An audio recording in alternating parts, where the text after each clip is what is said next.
chapitre 11, versets 17 et 18.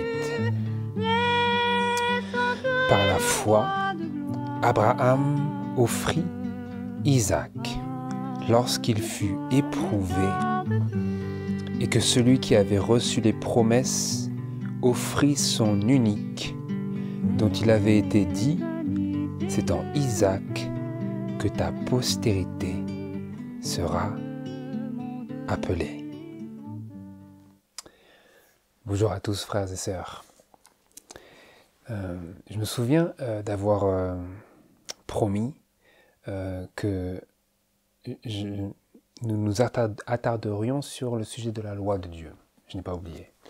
Simplement, pour le moment, je n'ai pas trop à cœur de faire cela, mais j'ai à cœur de partager avec vous quelque chose qui me concerne et quelque chose qui nous concerne, quelque chose qui a à voir avec la foi. Avec la foi dont nous devrions être les détenteurs, les possesseurs, la foi qui devrait être la nôtre. Et dans la parole de Dieu, nous lisons au sujet de la foi qu'il y en a un qui est le Père de la foi, le Père des fidèles. Et c'est sur son exemple que j'aimerais que nous puissions méditer aujourd'hui, par la grâce de Dieu, l'exemple d'Abraham. Il y a quelques années, il y a 2 années, j'avais déjà contemplé sur l'exemple d'Abraham et les souffrances d'Abraham. Mais la providence a fait que je me retrouve encore une fois confronté vers quelque chose qui fait que j'ai besoin de ces leçons. Et je réalise qu'en allant plus profond, en réexplorant ces leçons, eh bien, je fais d'autres découvertes. Et donc, je vous propose de vous partager ces découvertes aujourd'hui par la grâce de Dieu. Vous allez avec moi dans Genèse chapitre 15. Dans Genèse chapitre 15, nous avons le récit de la première promesse faite à Abraham par le Seigneur. Vous lisez dans Genèse chapitre 15, verset 1, ce qui suit. Après ces choses, la parole de l'Éternel fut adressée à Abraham dans une vision en disant « Ne crains point, Abraham, je suis ton bouclier et ta très grande récompense. » Et Abraham répondit « Seigneur éternel, que me donneras-tu? Je m'en vais sans enfant, et celui qui possédera ma maison est Eliezer de Damas. » Et Abraham dit « Voici, tu ne m'as pas donné de postérité, et voilà qu'un serviteur né dans ma maison sera mon héritier.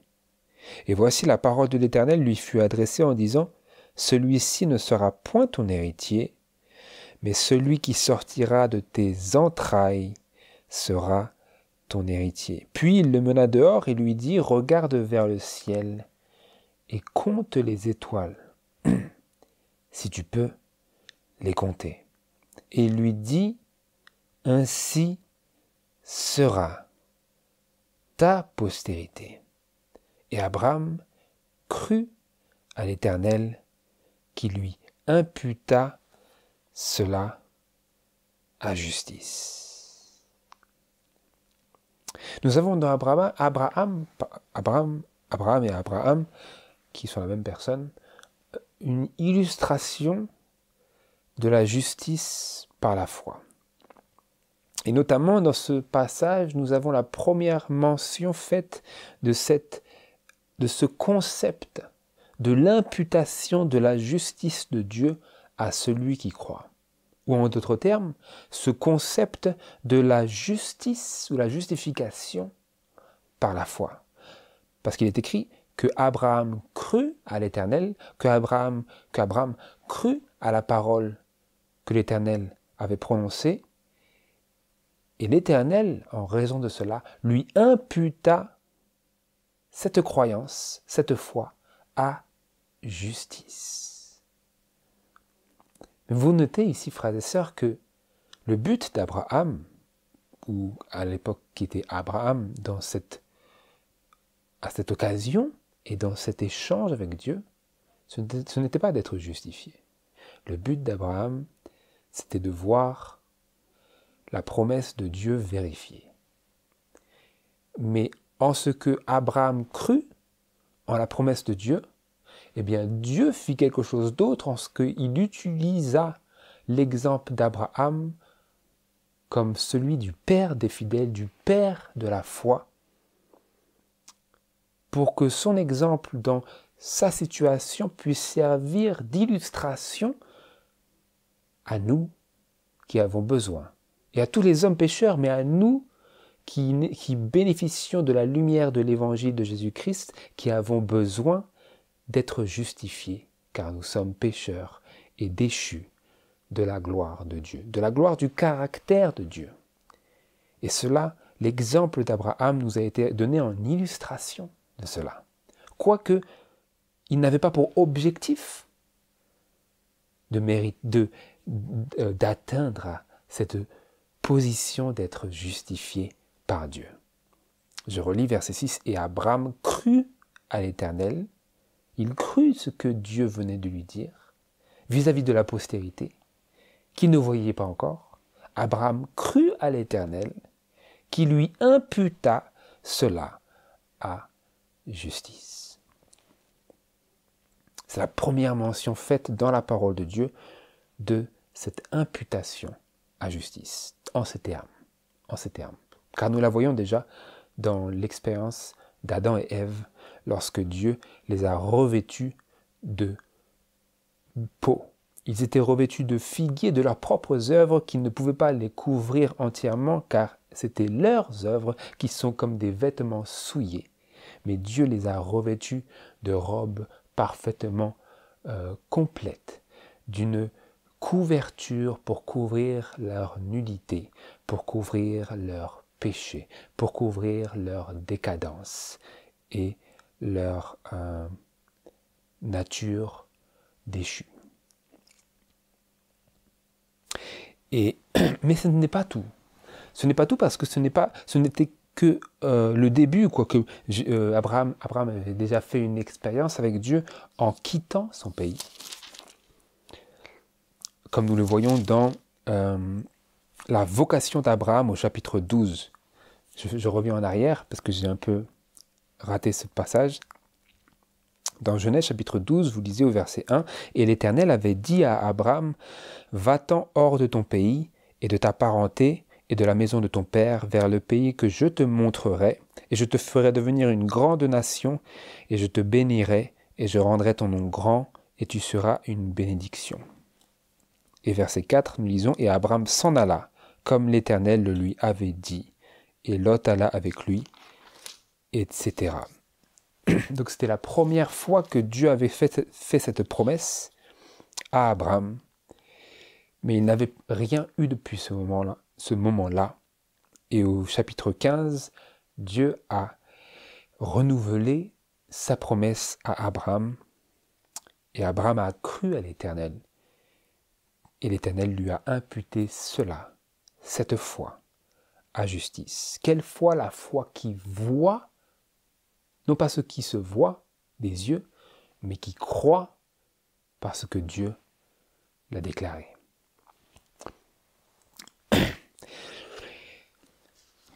Mais par contre, malgré que Abraham, à l'époque, a cru à l'Éternel, a cru à la promesse de Dieu, Abraham n'était pas sans erreur. Nous le voyons dans chapitre 16, Genèse chapitre 16, au verset 1 à 4. Vous connaissez l'histoire, simplement nous allons la relire pour nous remettre ces choses en mémoire. Je le lis. « Or, Saraï, femme d'Abraham, ne lui avait point donné d'enfant, et elle avait une servante égyptienne nommée Agar. Et Saraï dit à Abraham, « Voici, l'Éternel m'a rendu stérile. Viens, je te prie vers ma servante, peut-être aurai-je des enfants par elle. » Et Abraham obéit à la voix de Saraï, et Saraï, femme d'Abraham, prit Agar, l'Égyptienne, sa servante, et la donna pour femme à Abraham son mari, après qu'il eut demeuré 10 ans au pays de Canaan.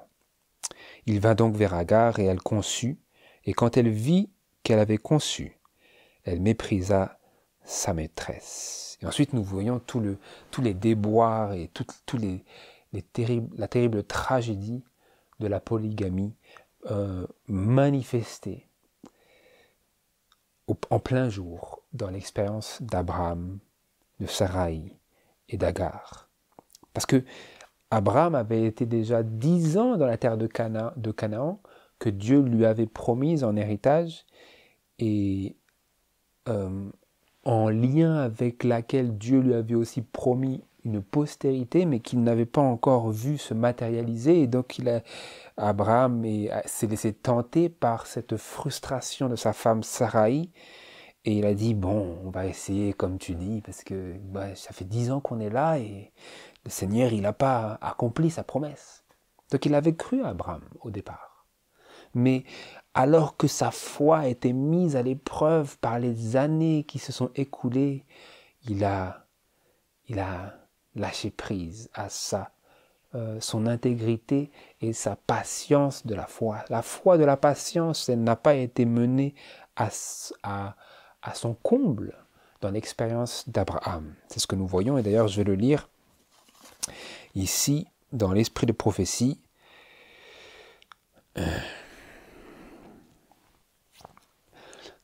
Dans Patriarches et prophètes à la page 125 et au paragraphe 1er.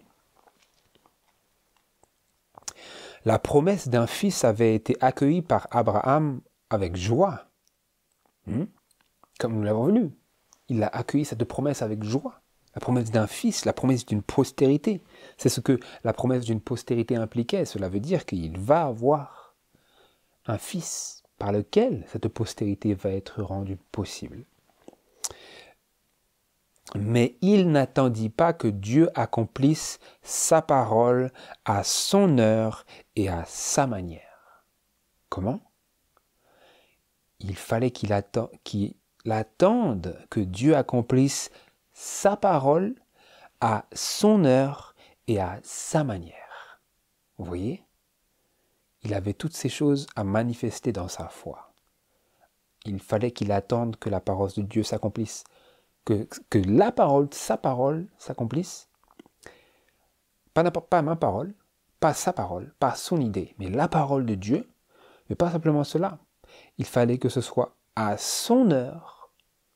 Il fallait que la parole de Dieu s'accomplisse à l'heure que Dieu avait choisie et ordonnée, et à sa manière. Il fallait qu'il ne mette pas sa propre interprétation sur la parole et la promesse de Dieu, mais que ce soit bel et bien une attente qui attende dans la foi la manière dont Dieu envisageait d'accomplir sa propre parole et à sa propre heure. Mais comme nous l'avons lu, en Isaac et en son mariage, son union avec Agar, il a manifesté qu'il n'a pas attendu que Dieu accomplisse sa parole à son heure et à sa manière. Il a entrepris d'accomplir la parole de Dieu à sa propre heure et à sa propre manière à travers la transgression de la polygamie. Je continue. Un délai fut permis pour éprouver sa foi, mais il ne résista pas à l'épreuve. Il ne résista pas. Comment est-ce qu'il ne résista pas ? Il céda à la tentation que le diable lui présenta par le moyen même de sa femme, Sarai. Je le lis d'ailleurs. Sarah,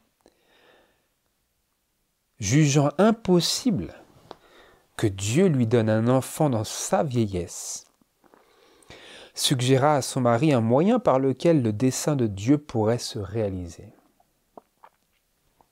Elle lui proposa de prendre l'une de ses servantes comme épouse secondaire. La polygamie, si répandue à cette époque qu'on ne la considérait plus comme un péché, n'en était pas moins une violation de la loi divine et une grave atteinte à la sainteté et au bonheur du foyer.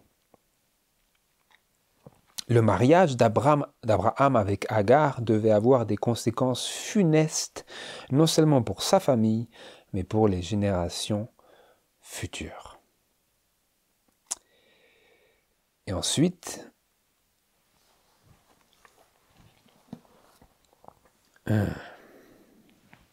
Donc il a manqué, il a échoué dans cette épreuve. Il n'a pas attendu le temps, l'heure et la manière de l'accomplissement de la parole, de la promesse de Dieu. Donc il a quand même eu un bon départ par lequel, au final, il serait quand même dénommé le père des fidèles de la foi, mais il y a eu cette tâche dans son expérience avec Agar. Et ensuite, au chapitre 17, versets 1 à 8, nous lisons la promesse réitérée.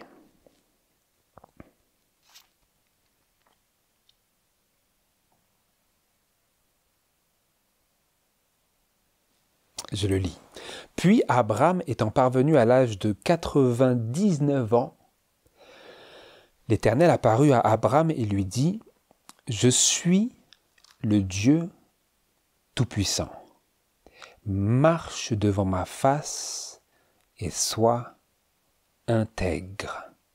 Et j'établirai mon alliance entre moi et toi, et je te multiplierai très abondamment. » Alors Abraham tomba sur sa face et Dieu lui parla et lui dit, « Pour moi, voici mon alliance est avec toi. Et tu deviendras père d'une multitude de nations, et l'on ne t'appellera plus Abram, père élevé, mais ton nom sera Abraham, père d'une multitude, car je t'établis père d'une multitude de nations. Et je te ferai croître très abondamment, et je ferai de toi des nations, et des rois sortiront de toi, et j'établirai mon alliance entre moi et toi, et ta postérité après toi, d'âge en âge, pour être une alliance éternelle, afin que je sois ton Dieu, et celui de ta postérité après toi.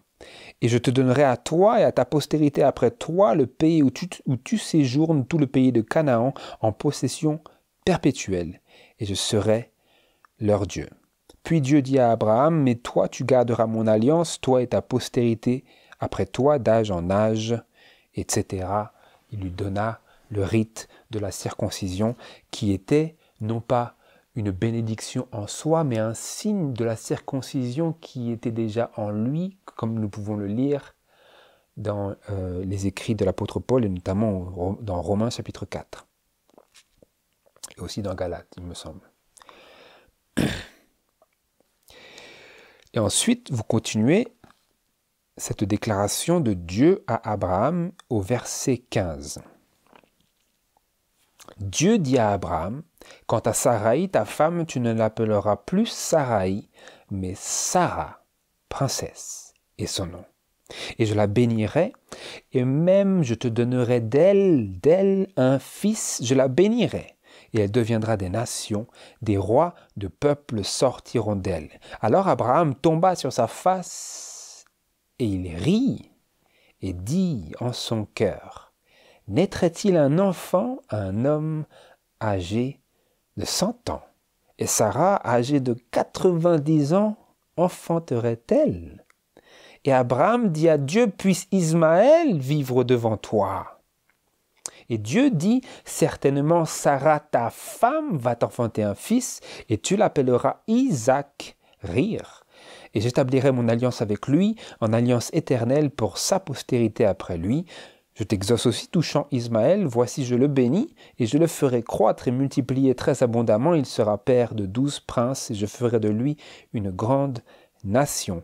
Mais j'établirai mon alliance avec Isaac, que Sarah t'enfantera à cette époque l'année prochaine. » Et quand il eut achevé de parler avec lui, Dieu remonta d'auprès d'Abraham. Donc Dieu est venu confirmer la promesse. Confirmer la promesse, mais cette fois-ci, dire expressément que la promesse ne se réaliserait pas à travers Ismaël. Il est bien venu lui dire expressément, « Ismaël, ce n'est pas cela que j'avais à l'esprit. »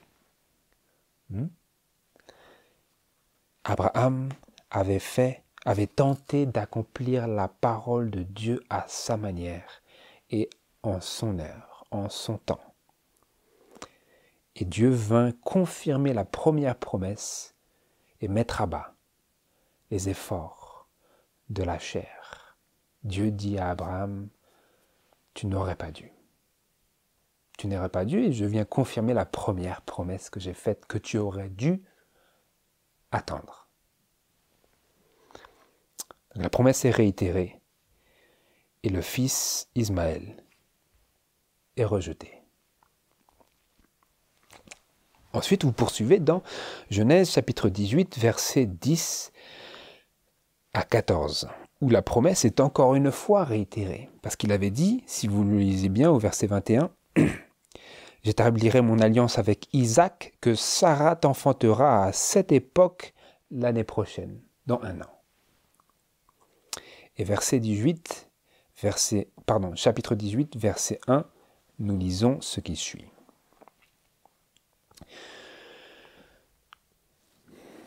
Puis l'Éternel apparut à Abraham au chêne de Mamré comme il était assis à la porte de la tente pendant la chaleur du jour. Il leva les yeux et regarda, et voici, 3 hommes étaient debout devant lui.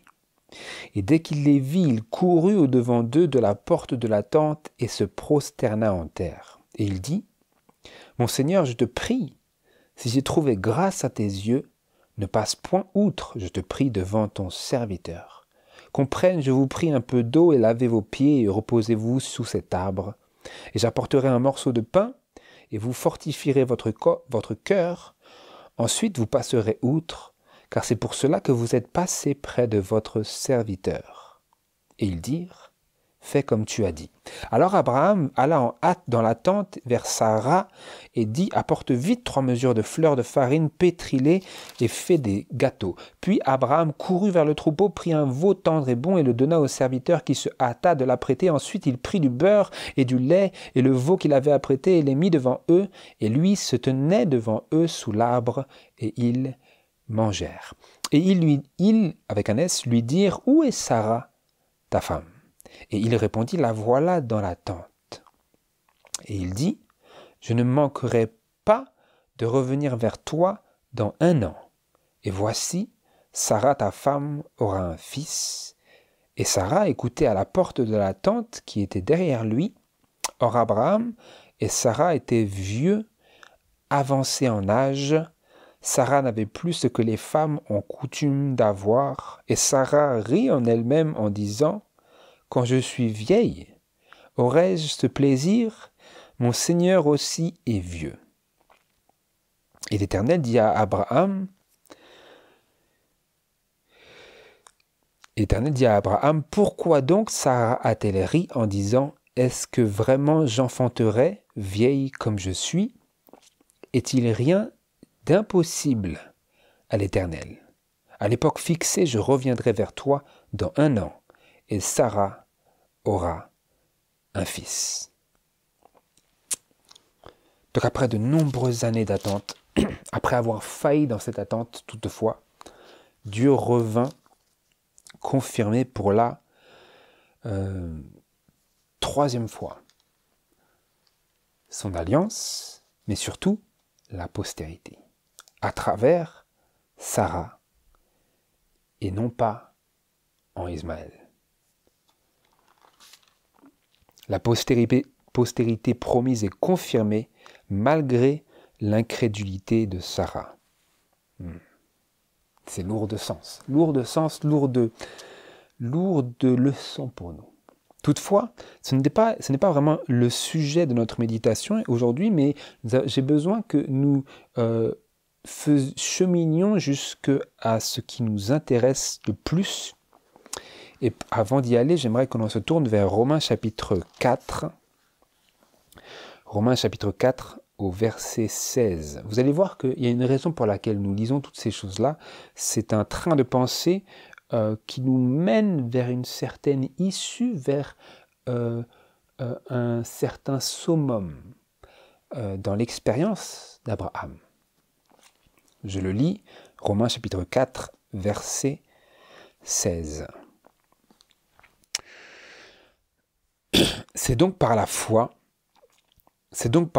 que nous sommes héritiers, afin que ce soit par grâce et que la promesse soit assurée à toute la postérité, non seulement à celle qui est de la loi, mais aussi à celle qui est de la foi d'Abraham, lequel, selon qu'il est écrit, je t'ai établi pour être père de plusieurs nations et notre père à tous devant Dieu, auquel il a cru, qui fait revivre les morts et appelle les choses qui ne sont point, comme si elles étaient.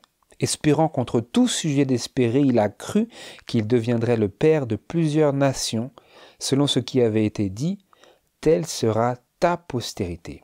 Et comme il n'était pas faible dans la foi, il n'eut point d'égard à ce que son corps était déjà amorti, puisqu'il avait près de 100 ans, ni à ce que Sarah n'était plus en âge d'avoir des enfants. Et il n'eut ni doute ni défiance à l'égard de la promesse de Dieu, mais il fut fortifié par la foi et il donna gloire à Dieu, étant pleinement persuadé que ce qu'il promet, il peut aussi l'accomplir. C'est pourquoi cela lui fut imputé à justice. Ah, on s'arrête ici. À cause de tout cela, à cause de cette foi, à cause de cette espérance contre tout sujet d'espérer, à cause qu'il n'était pas faible dans la foi, à cause qu'il n'eut point d'égard à ce que son corps était déjà amorti, mais qu'il fut persuadé que ce que Dieu promet, il peut aussi l'accomplir, à cause de cela, c'est pourquoi cela lui fut imputé à justice. Tout cela, cette attitude vis-à-vis de la promesse et de la parole de Dieu, tout cela, cette foi, lui fut imputé à justice. Elle lui fut comptée comme s'il était juste devant Dieu, quoiqu'il était pécheur. Vous commencez à voir l'illustration de la justice par la foi. Mais j'aimerais toutefois lire pour nous un passage qui met en avant quelque chose de, comme nous l'avons déjà souligné, quelque chose qui fait que l'illustration que Dieu désirait donner en Abraham avait été salie, avait été entachée par cette erreur avec Agar. Je le lis.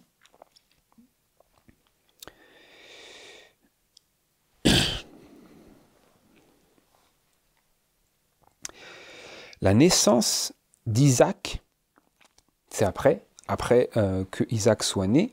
Nous lisons à ce sujet-là, dans Patriarches et Prophètes, à la page 126, paragraphe 3, la naissance d'Isaac, qui réalisait après toute une vie d'attente leur plus chère espérance, remplit d'allégresse Abraham et Sarah, comme aussi tout le camp du patriarche.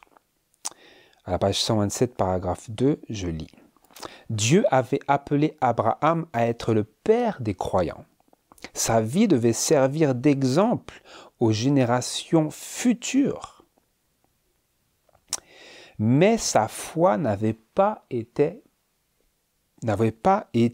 parfaite. Elle avait faibli le jour où il n'avait pas osé avouer que Sarah était sa femme, avec Abimelech, ainsi que lors de son mariage avec Agar. Quel était le problème?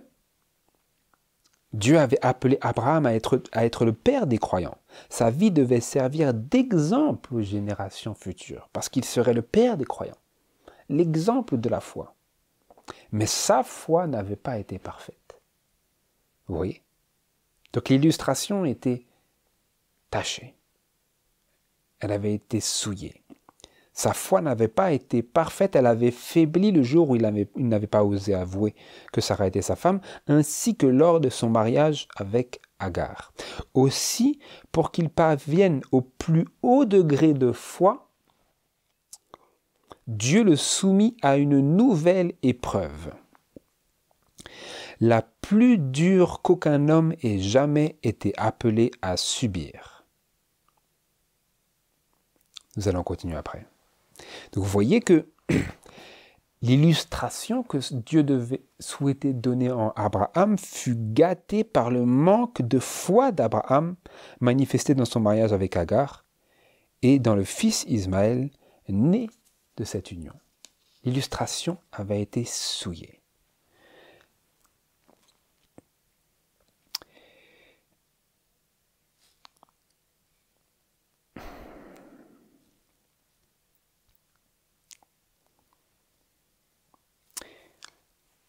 Et donc, voilà, c'est pour ça, maintenant, nous lisons, toujours dans la même citation, « Dans une vision de la nuit, ordre lui fut donné de se rendre au pays de Morija pour y offrir son fils en sacrifice sur une montagne qui lui serait désignée. » Le fils de la promesse, le fils qu'il avait tant attendu. Mais en lien avec lequel il n'avait pas manifesté une foi parfaite. Ce fils-là, comme nous le lisons dans Genèse chapitre 22, ce fils-là, Dieu lui demandait maintenant de le sacrifier. Genèse chapitre 22, versets 1 et 2. Il arriva après ces choses, après la naissance d'Isaac et que Agar et Ismaël avaient été chassés du foyer et que Abraham a fait une alliance avec Abimelech, etc. Il arriva après ces choses que Dieu éprouva Abraham et il lui dit « Abraham ?» Et il répondit « Me voici. » Et il dit « Prends ton fils, ton unique,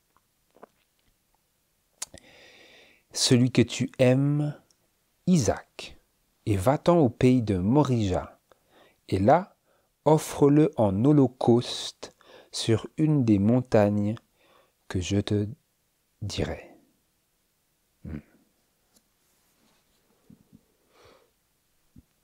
Offre-le en holocauste.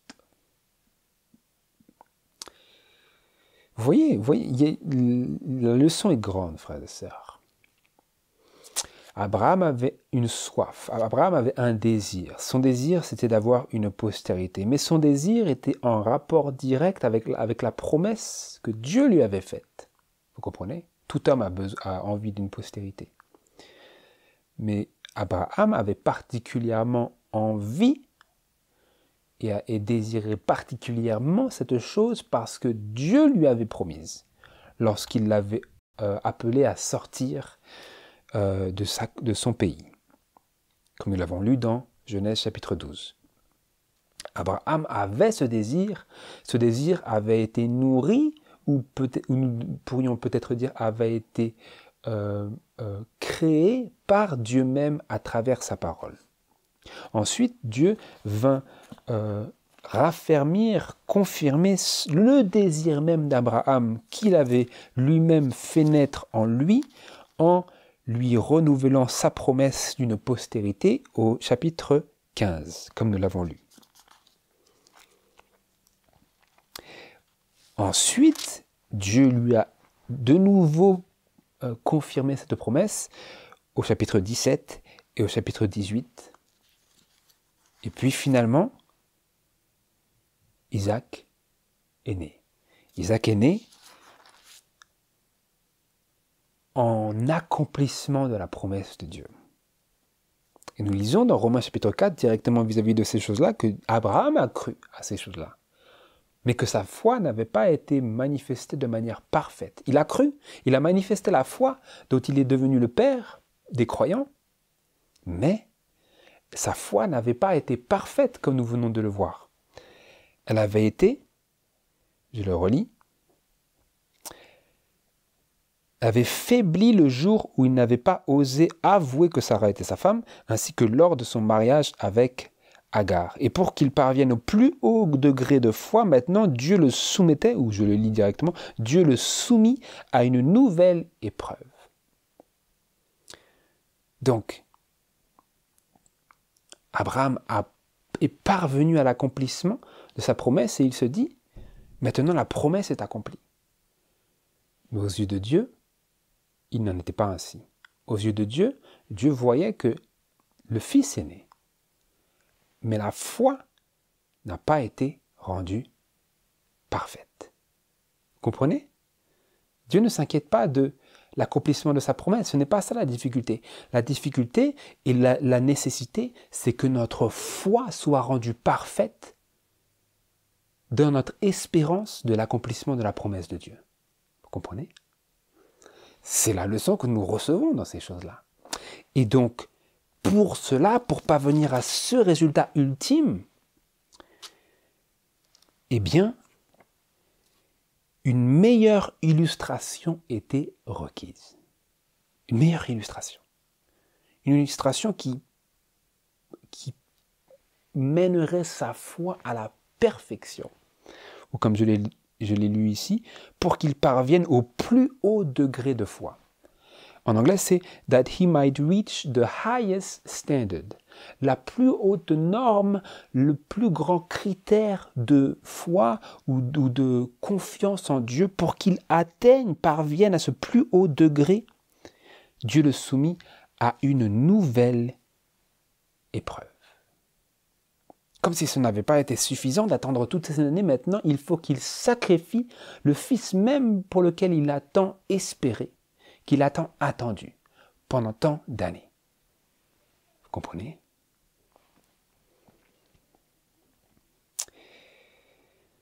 Je relis. Prends ton fils, ton unique, celui que tu aimes, Isaac, et va-t'en au pays de Morija, et là, offre-le en holocauste. En holocauste, en sacrifice. Sacrifie-le. Le fils que tu aimes et auquel tu es tant attaché. Abandonne-le. Abandonne-le. Sacrifie-le. Mets fin à ses jours.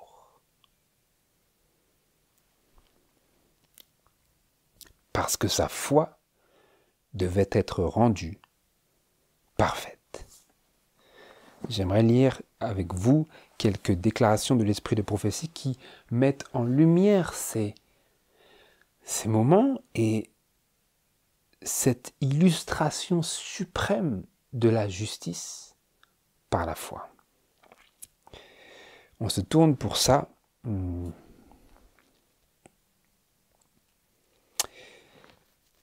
dans Patriarches et Prophètes à la page 123, paragraphe 3.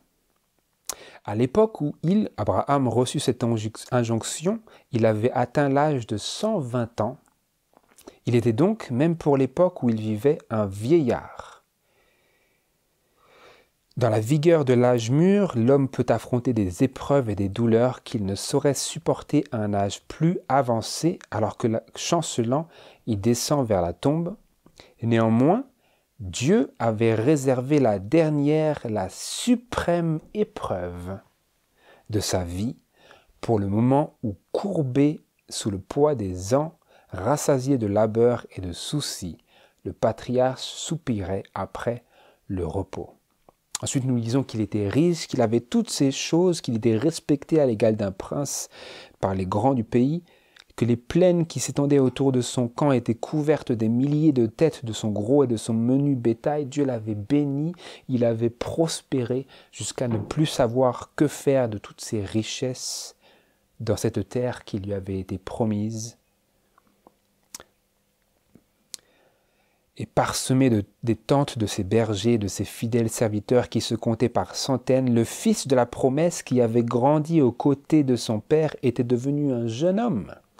Le ciel avait enfin couronné de bienfaits cette longue vie de sacrifice, d'attente patiente et d'espoir différé. Dans l'obéissance de la foi, Abraham avait dit adieu au sol natal. Il s'était détourné du sépulcre de ses pères et de la terre de ses ancêtres. Il avait erré en étranger dans le pays qui devait lui échoir et longtemps soupiré après la naissance de l'héritier promis. Il avait longtemps soupiré après la naissance de l'héritier promis.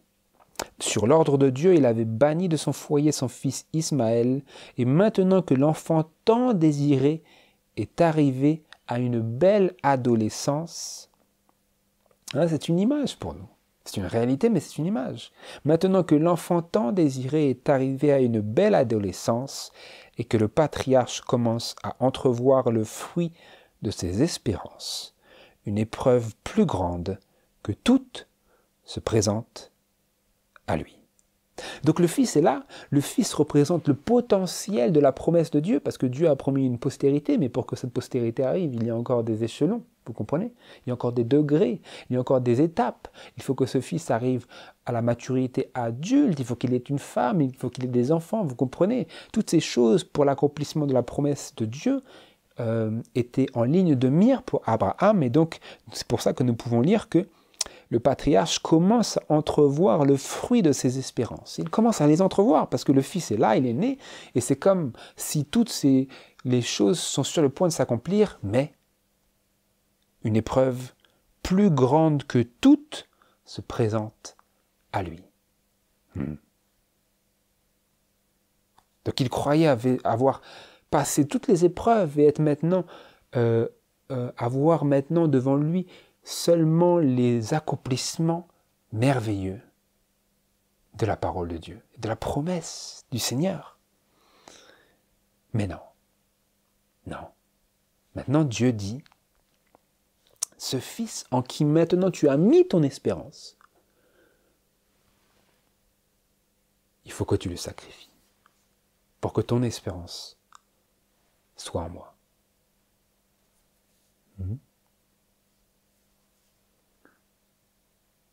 Parce que maintenant, Dieu, il semblait à Abraham que Dieu avait accompli sa promesse, et donc maintenant l'espérance d'Abraham était dans le Fils de la promesse.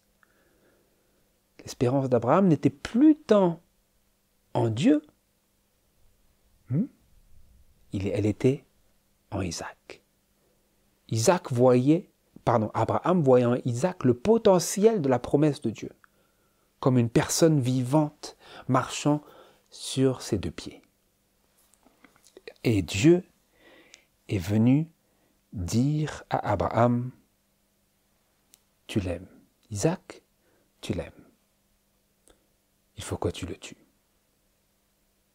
Vous comprenez? L'ordre fut exprimé en termes qui durent tordre d'angoisse le cœur de ce père.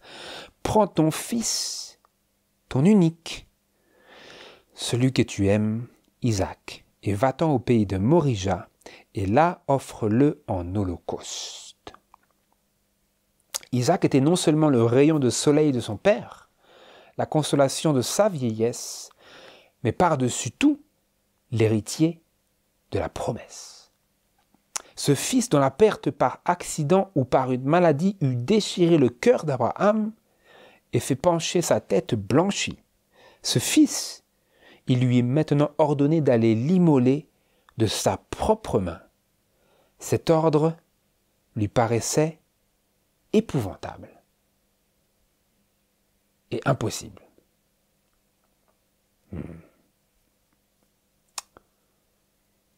Contemplez, frères et sœurs, contemplez. C'est l'illustration suprême de la justice par la foi. Et il s'agit ici, frères et sœurs, non plus seulement de la justification par la foi,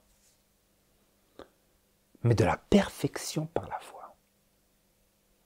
Parce que c'est précisément ce genre d'expérience que feront le peuple de Dieu qui souhaite s'efforcer de faire partie des 144 000 au sujet desquels il est écrit dans Apocalypse chapitre 14 qu'ils sont sans tache devant le trône de Dieu. Et comme il est écrit dans verset 12, c'est ici la patience des saints, ce sont ici ceux qui gardent les commandements de Dieu et la foi de Jésus. Qu'est-ce que Jésus a dit? Avant qu'Abraham fût, je suis. N'est-ce pas ce qu'il a dit? Avant qu'Abraham soit, je suis.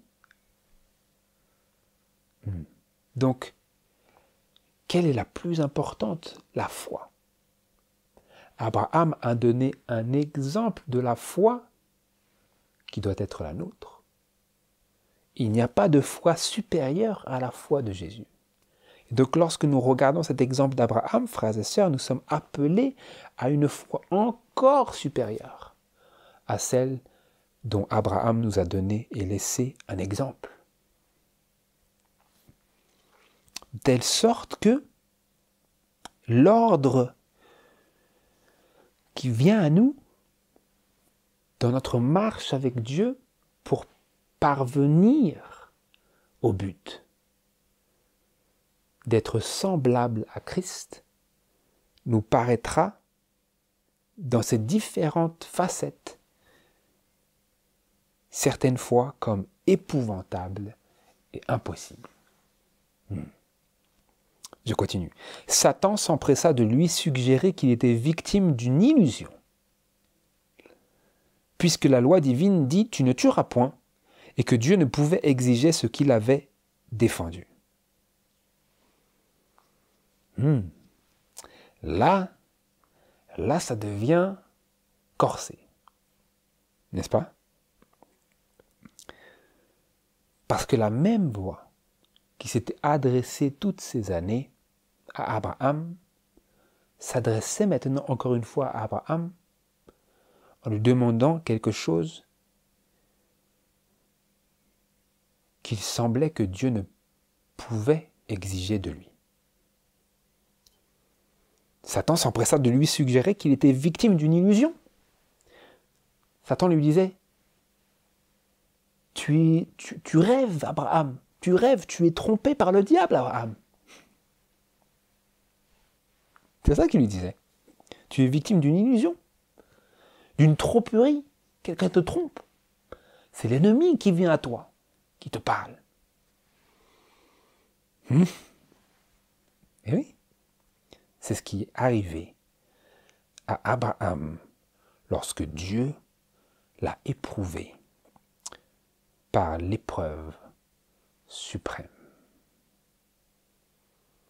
Il était tenté de croire qu'il était victime d'une illusion. Victime d'une tromperie du diable. L'argument était fort. Comment Dieu peut exiger que tu tues alors qu'il a exigé et qu'il a défendu le meurtre? Le patriarche sortit de sa tente et se mit à contempler la paisible clarté d'un firmament sans nuages. Il se rappelle ce que Dieu lui avait dit au chapitre 15, verset 5. Puis l'Éternel le mena dehors et lui dit « Regarde vers le ciel et compte les étoiles si tu peux les compter. » Et il lui dit « Ainsi sera ta postérité. »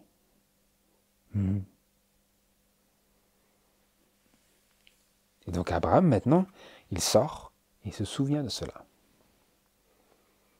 Il se souvient de cela. Il se souvient de la promesse. Il se souvient également de quelque chose que Dieu a dit lorsqu'il a déclaré, verset 19 du chapitre 17, Dieu lui avait dit « Certainement, Sarah, ta femme, va t'enfanter un fils, et tu l'appelleras Isaac, et j'établirai mon alliance avec lui en alliance éternelle pour sa postérité après lui. » Et maintenant, au chapitre 22, Dieu lui dit « Va, prends ton fils Isaac à Morija, et là, offre-le en sacrifice, en holocauste. » Vous voyez, vous avez ces deux choses conflictuelles ici. Dieu a dit, ta postérité sera comme les étoiles. Ta femme t'enfantera un fils, Isaac. Et maintenant, Dieu dit, prends Isaac, ton fils que tu aimes, et va-t'en au pays de Morija, et là, offre-le en holocauste. Vous comprenez? C'est une promesse et un ordre qui semblent totalement conflictuels dans l'expérience d'Abraham. Il se rappelle, donc il vient, le patriarche sortit de sa tente et se mit à contempler la paisible clarté d'un firmament sans nuages. Il se rappelle la promesse qui lui a été faite près de 50 ans plus tôt, selon laquelle sa postérité sera innombrable comme les étoiles. Près de 50 ans plus tôt. Parce que maintenant il est âgé, plus âgé encore, parce qu'il a eu Isaac, comme maintenant Isaac est dans l'adolescence, vous comprenez? Abraham avait 100 ans à peu près quand il a eu Isaac, et maintenant, s'il est dans sa postérité, si dans son adolescence, Abraham doit peut-être avoir 120 ans, et quand il avait 75, 80, c'est à ce moment-là que la promesse lui avait été faite. Or, si cette promesse doit être accomplie en Isaac, comment peut-il être mis à mort? Vous voyez le conflit? Vous voyez la torture en Abraham? La torture n'est pas née de sa propre confusion. Elle est née de la difficulté qui lui était présentée parce qu'il avait besoin d'être éprouvé d'une manière suprême parce que sa foi avait faibli dans l'expérience avec Agar et Ismaël, qui était né de cette union de polygamie. Écoutez bien, frères et sœurs, Abraham est tenté de croire qu'il est en effet victime d'une hallucination. Est-ce possible, frères et sœurs? Est-ce possible que si nous marchons dans le sentier étroit et ensanglanté, dans les traces de Jésus-Christ, nous faisions aussi une expérience qui soit en certains points semblable à celle qu'Abraham a faite lorsque Dieu était en train de le mener vers le perfectionnement de sa foi pour être un exemple des fidèles, nous qui voulons aussi être un exemple de ceux qui sortiront de Babylone, en réponse à l'appel de Apocalypse chapitre 18, verset 5, si nous voulons être un exemple pour appeler les âmes, appeler à sortir de la confusion, est-ce possible que Dieu vous fera aussi traverser ce genre d'expérience? Est-ce possible? Est-ce une possibilité? Ou est-ce une hallucination? Abraham était tenté de croire qu'il était en effet victime d'une hallucination. Il se disait, ça ne peut pas être Dieu, ça ne peut pas être Dieu, ce n'est pas possible, c'est conflictuel, vous comprenez?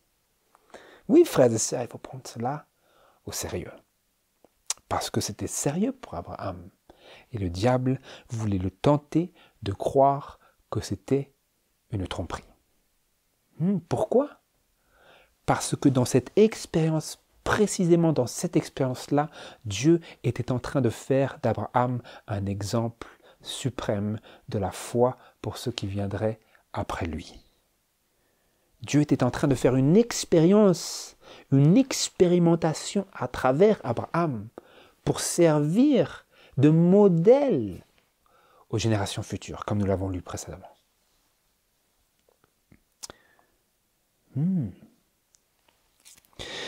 Dans sa perplexité et son angoisse, il se courbe sur le sol et prie comme il n'a jamais prié.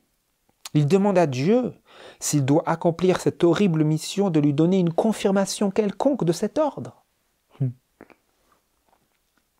Songeant aux anges qui lui ont été envoyés pour lui révéler le sort de Sodome et qui lui ont annoncé la naissance de ce fils, il se rend sur les lieux où il a plusieurs fois rencontré les messagers célestes, espérant les y rencontrer et recevoir d'eux des instructions plus complètes. Dieu avait déjà communiqué avec Abraham et donc Abraham se dit, il va continuer, il va insister, il va confirmer, Dieu va continuer de me parler, mais non, il n'y a plus personne maintenant.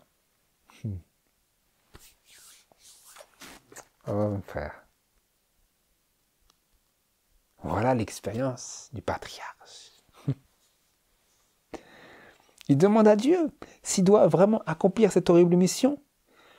Donne-moi une confirmation, Seigneur. J'ai vu tellement de fois tes anges, ils sont venus communiquer avec moi, on a parlé ensemble. Toi, tu m'as dit que tu es l'ami, je suis l'ami de Dieu.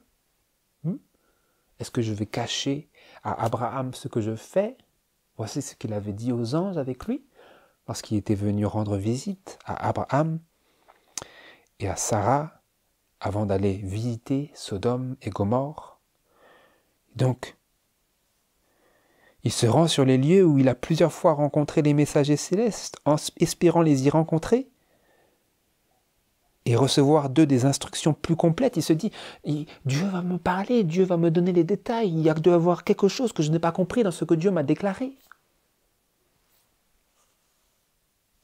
C'est ça qui se passe dans la tête d'Abraham. Il se dit, il y a un problème. Parce que le diable, en même temps, le tente, il lui dit, Abraham, t'es fou, quoi. T'es devenu complètement fou dans ta tête. Dieu ne te parle pas, il ne va pas te dire ça. Ça te vient d'où tout ça, Abraham? Arrête, sors, change. Tu vas pas tuer ton fils. Allez, prends-le. Il est le fils de la promesse. Fais-le grandir. Oublie cet appel. Qu'est-ce que c'est? Ça n'a aucun sens, ça, Abraham. Et donc, Abraham prie, il demande à Dieu. Il prie comme il n'a jamais prié. Il demande à Dieu s'il doit accomplir cette horrible mission, de lui donner une confirmation quelconque de cet ordre. Il va sur les lieux où il avait l'habitude d'aller.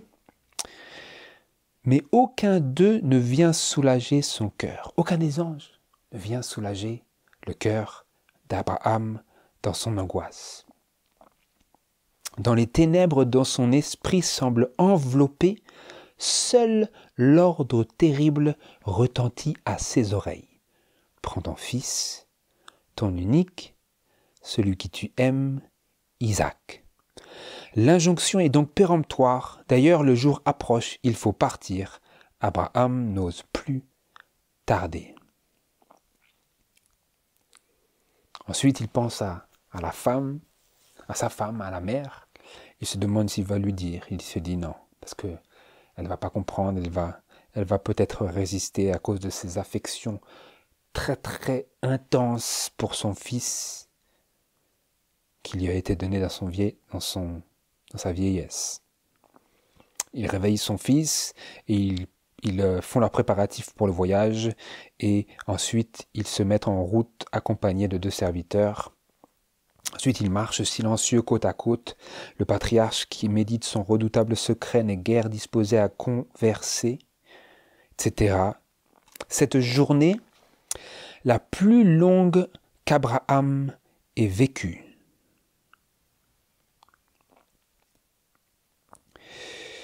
Tire lentement vers sa fin. Tandis que son fils et les jeunes gens se livrent au sommeil, l'homme de Dieu passe la nuit en prière, espérant encore qu'un messager céleste viendra lui dire que l'épreuve suffit et que le jeune homme peut retourner sain et sauf auprès de sa mère. Il se dit, ça va s'arrêter bientôt. L'homme de Dieu passe la nuit en prière, espérant encore qu'un messager céleste viendra lui dire que l'épreuve suffit et que le jeune homme peut retourner sain et sauf auprès de sa mère. Il a cette expectation, il a cette attente, mais ce n'est pas l'attente de la foi.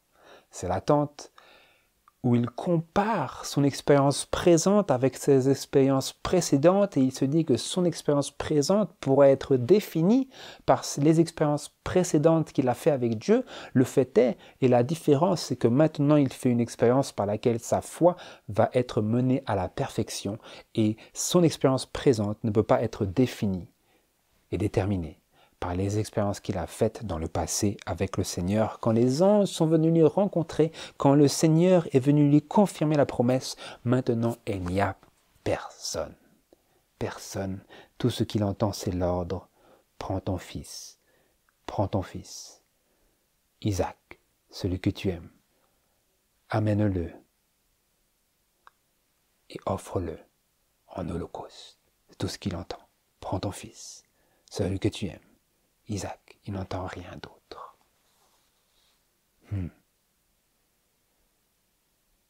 Et rappelez-vous, en même temps, le diable continue de le tenter, de lui dire qu'il est victime d'une hallucination, qu'il est trompé par le diable. Le diable est en train de lui dire qu'il est trompé par le diable. Vous comprenez?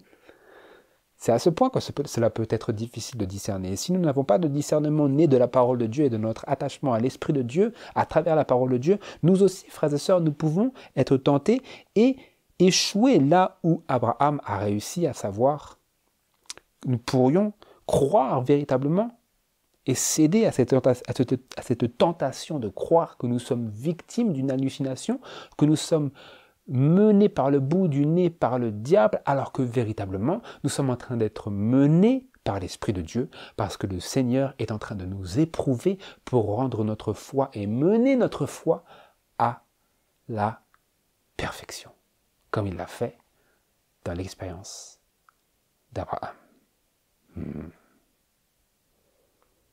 Et, comme ils disent en anglais, la marche chrétienne véritablement, pas celle que nous vivons comme la vie tout en rose, la vraie marche des vrais disciples de Jésus-Christ, de ceux qui veulent faire partie, de ceux qui adhèrent au message des 3 anges et au message supplémentaire d'Apocalypse chapitre 18 et au message supplémentaire d'Apocalypse chapitre 18 verset 5, cette marche-là, ce n'est pas comme ils disent une marche dans le parc.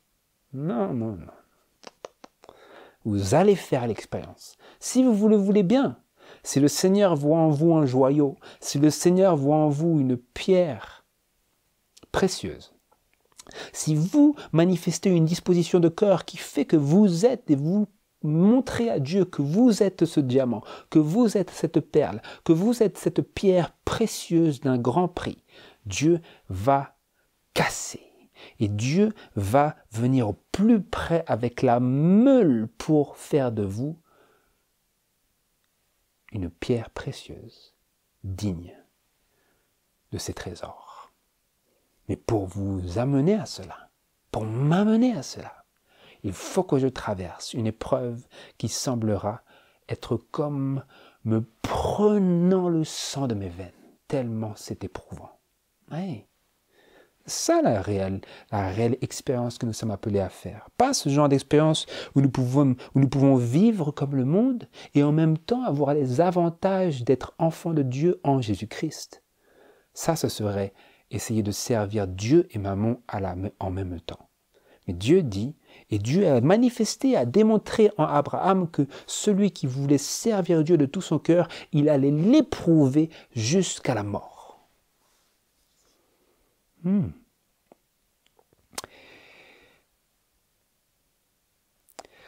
Ensuite, je lis, tandis que son fils, je le relis, tandis que son fils et les jeunes gens se livrent au sommeil, l'homme de Dieu passe la nuit en prière, espérant encore qu'un messager céleste viendra lui dire que l'épreuve suffit et que le jeune homme peut retourner sain et sauf auprès de sa mère. Mais il ne voit venir personne. Une seconde journée interminable, une seconde nuit de douleur et de prière s'écoule. Seul continue à retentir à son oreille la parole qui doit le laisser sans héritier. La parole continue de retentir à son oreille, il n'entend que cela.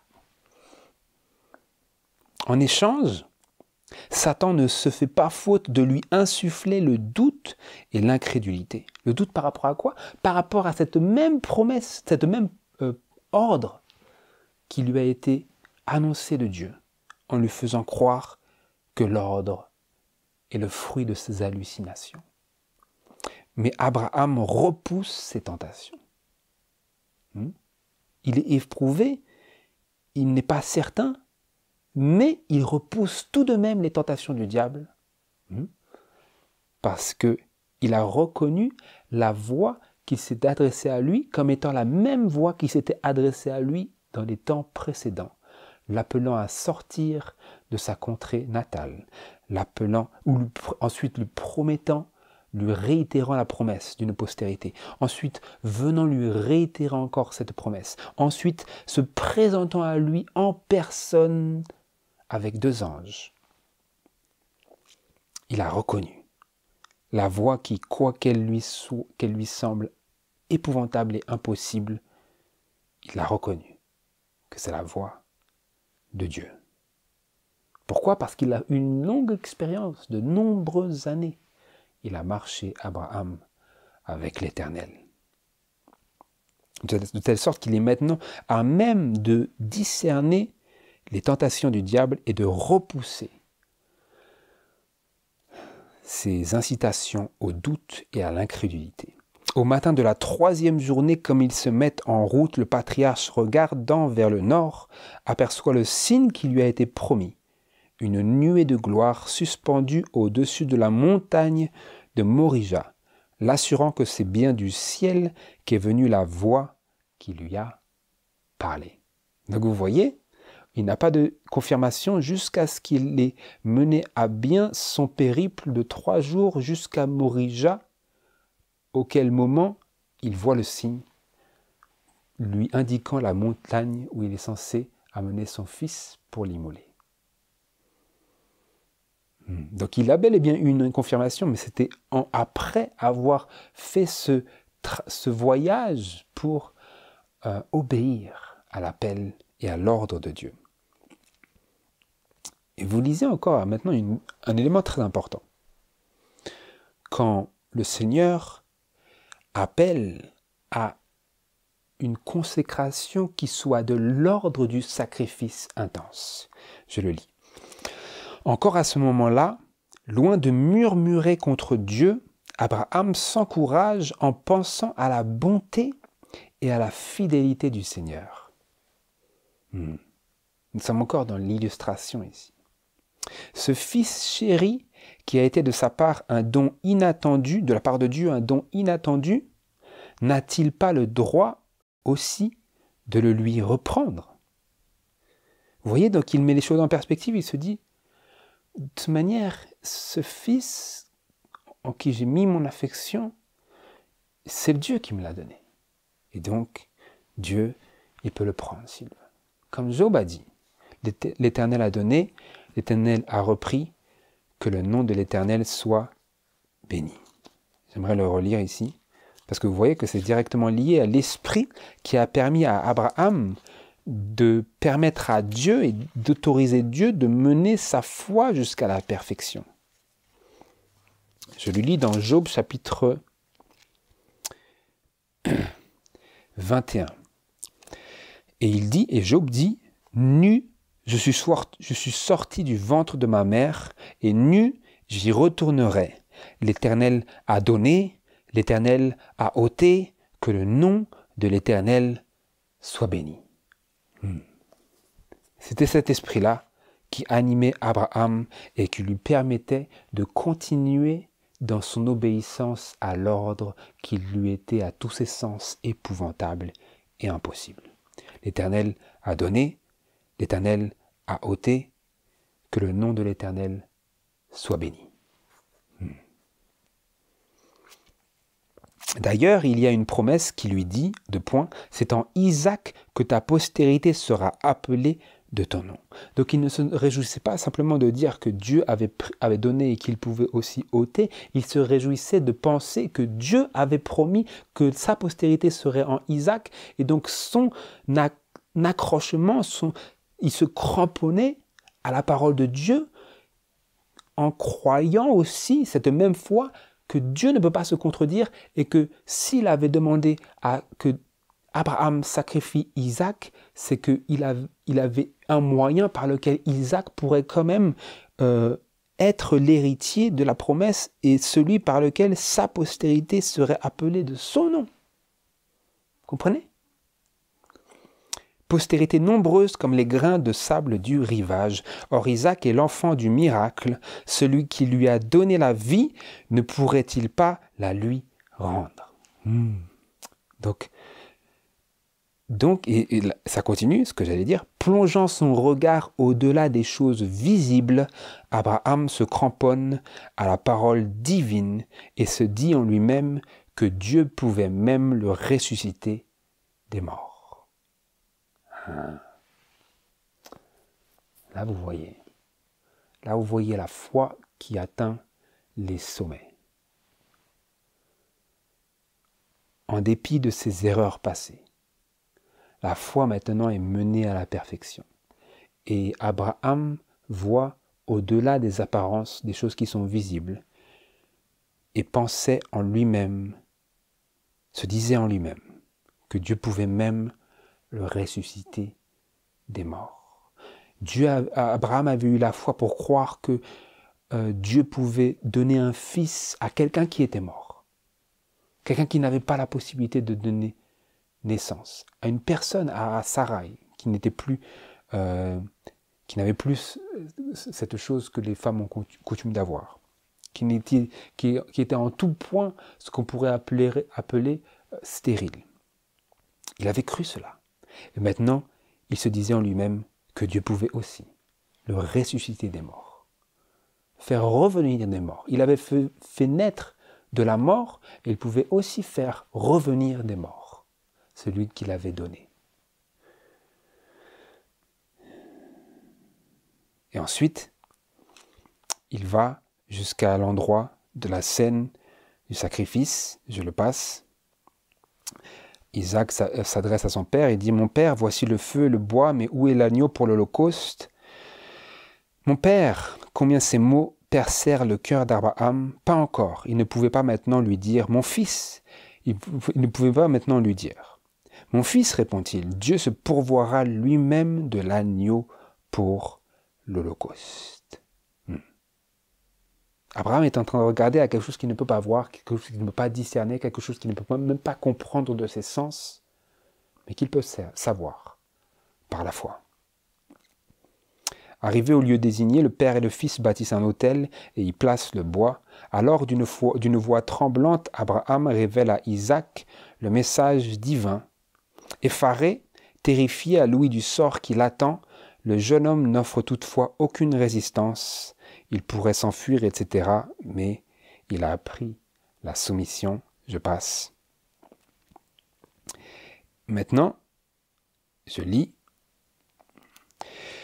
Et maintenant que les derniers gages d'amour ont été échangés entre le père et le fils, que les dernières larmes ont coulé et qu'une dernière fois ils se sont embrassés, le père lève le couteau qui doit égorger son fils. Mais son bras reste paralysé. Du ciel, un ange de Dieu lui crie « Abraham, Abraham !» Il répond promptement « Me voici !» Et la voix continue, ne porte pas ta main sur l'enfant et ne lui fais rien, car maintenant je sais que tu crains Dieu, puisque tu ne m'as pas refusé ton fils, ton unique.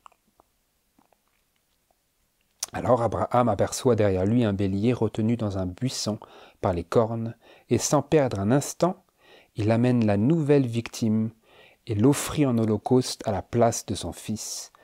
Dans sa joie et sa gratitude, il donne un nouveau nom à ce lieu désormais sacré, Jéhovah Jireh. Dieu pourvoira. Et sur le mont Moria, Dieu renouvelle l'alliance faite avec Abraham et par un serment solennel confirme la promesse destinée à ses descendants à travers toutes les générations. Ce qui nous amène, pour conclure, aux paroles d'Hébreux chapitre 11, qui était notre lecture biblique. Hébreux chapitre 11, verset 17, où il est écrit « Par la foi, Abraham offrit Isaac lorsqu'il fut éprouvé, et que celui qui avait reçu les promesses offrit son fils, son unique, dont il avait été dit, c'est en Isaac que ta postérité sera appelée. Ayant pensé en lui-même que Dieu pouvait même le ressusciter des morts, aussi le recouvra-t-il par une sorte de résurrection. Il recouvra Isaac par une sorte de résurrection parce qu'il avait comme mené à bien l'acte du sacrifice.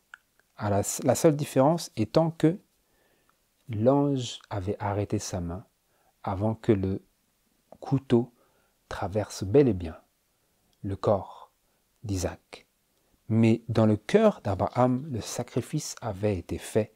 Et c'est pour cela que Dieu dit, ne fais rien à l'enfant, parce que je sais maintenant, car maintenant je sais que tu crains Dieu, puisque tu ne m'as pas refusé ton fils unique. Maintenant je sais que tu crains Dieu, parce que tu ne m'as pas refusé. La chose qui t'était si chère, tu l'as sacrifiée sur l'autel de l'Éternel. Et cela nous amène vers Romains chapitre 4. Je pense que j'avais fait allusion à la fin. Romains chapitre 4, versets 22 à 25, où il est écrit. Si vous lisez, d'ailleurs, nous y retournons, verset 20. Il n'eut ni doute ni défiance à l'égard de la promesse de Dieu, mais il fut fortifié par la foi et il donna gloire à Dieu, étant pleinement persuadé que ce qu'il promet, il peut aussi l'accomplir. C'est pourquoi cela lui fut imputé à justice. Or, ce n'est pas seulement pour lui qu'il est écrit que cela lui fut imputé, ce n'était pas juste pour lui, mais c'est aussi pour nous à qui cela sera aussi imputé, pour nous qui croyons en celui qui a ressuscité des morts, Jésus notre Seigneur, lequel a été livré pour nos offenses et qui est ressuscité pour notre justification. Vous voyez ? Cette foi qui croit que Dieu pourra même ressusciter notre espérance des morts, c'est cette foi par laquelle nous obtenons la justification, parce que c'est cette foi qui nous permet de voir comment il est possible que Dieu ait fait revenir son Fils unique des morts, comme ce fut le cas en figure dans le sacrifice d'Isaac. Car nous l'avons lu, ayant pensé en lui-même que Dieu pouvait même le ressusciter des morts, aussi le recouvra-t-il par une sorte de résurrection.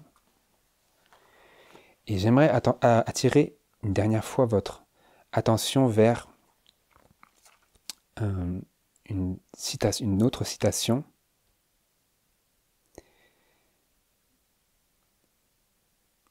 Je le lis ici dans Patriarches et Prophètes, à la page 132 au paragraphe 2.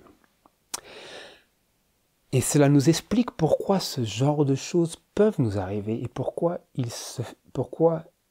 Dieu permettra à ce genre d'expérience d'être les nôtres.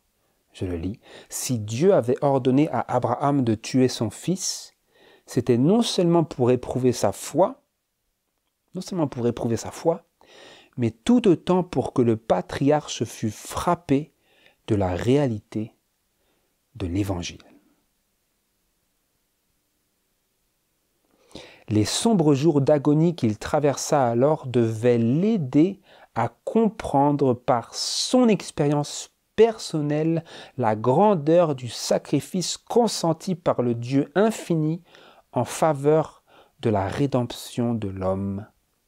Aucune épreuve n'aurait pu mettre l'âme d'Abraham à la torture comme l'ordre d'offrir Isaac en sacrifice. Aucune épreuve. C'était l'épreuve parfaite pour mettre l'âme d'Abraham à la torture et pour éprouver sa foi et la mener à perfection. Qu'est-ce que Dieu voulait ? Les sombres jours d'agonie qu'il traversa alors devaient l'aider à comprendre par son expérience personnelle la grandeur du sacrifice consenti par le Dieu infini en faveur de la rédemption de l'homme. Donc lorsque Dieu permet que nous faisions de telles expériences intenses, profondes, de torture de notre âme, où notre foi est éprouvée. C'est pour nous aider à comprendre par notre expérience personnelle la grandeur du sacrifice auquel Dieu a consenti en faveur de la rédemption, de notre rédemption. Ces choses sont permises pour nous donner une perspective personnelle, une compréhension personnelle des choses qui autrement pourraient rester impersonnelles et simplement théoriques. Dieu permet que la fournaise de l'épreuve s'approche de plus en plus proche de notre peau pour nous donner une expérience personnelle de l'Évangile. De l'Évangile. Je continue. Dieu livra son Fils à l'ignominie et à la mort, et les anges qui assistèrent à l'agonie du Rédempteur n'eurent pas le droit de s'interposer, comme ils le firent dans le cas d'Isaac. On n'entendit aucune voix crier « C'est assez !» Pour sauver une race perdue, le roi de gloire dut sacrifier sa vie. Quelle meilleure preuve peut-on demander de l'infinie compassion et de l'amour de Dieu?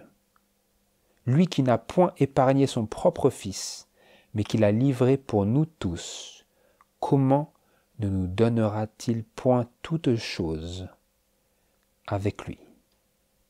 Voilà, frères et sœurs. Voilà, nous avons la réponse. La réponse est plus encore. La réponse de nos maux, de nos souffrances, c'est pour que nous comprenions de manière personnelle, par notre expérience personnelle, la grandeur du sacrifice de Christ. Puisse le Seigneur rendre ces choses réelles pour nous, pour vous, pour moi, et affermir et augmenter l'intensité de l'épreuve qui mène notre foi à la perfection, pour que nous puissions aussi être justifiés par Dieu, comme Abraham a été justifié, comme il est écrit, c'est pourquoi cela lui fut imputé à justice. Abraham crut à l'Éternel, et qui lui imputa cela à justice. Puissions-nous croire de manière active, de manière vivante,